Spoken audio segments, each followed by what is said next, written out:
बटाम वाला नहीं ना हुक वाला चाहिए, दुगो ब्लाउज नया लुक वाला चाहिए। बटाम वाला नहीं ना हुक वाला चाहिए, दुगो ब्लाउज नया लुक वाला चाहिए। तो ये कहूँ नहीं कि रख ले घर में जो सिल वाला हो, तो आगे रही चैन पीछे मॉडल बनवाई है सैया दिल वाला हो। आगे रही चैन पीछे मॉडल बनवाई है सैया दिल वाला हो। लैस लगवाई है दोनों बाजू की यारी यारी हो, पहनब तो हमारे के देखी लगवा सारी हो। अरे लैस लगवाई है दोनों बाजू की यारी यारी हो, पहनब तो हमारे के देखी लगवा सारी हो। सैंडल ले आई हो बलिया से हिल वाला हो, तयागी रही चैन पीछे मॉडल बनवाई है सैया दिल वाला हो। आगे रही चैन पीछे मॉडल बनवाई है सैया दिल वाला हो।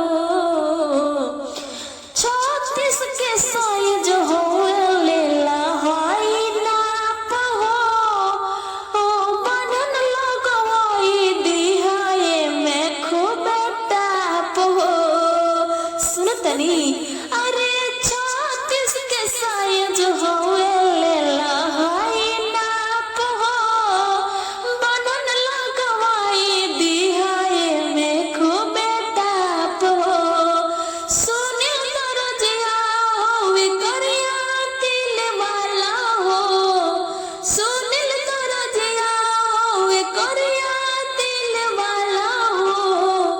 आगे रही चैन पीछे मॉडल बनवाई है सैया दिल वाला हो।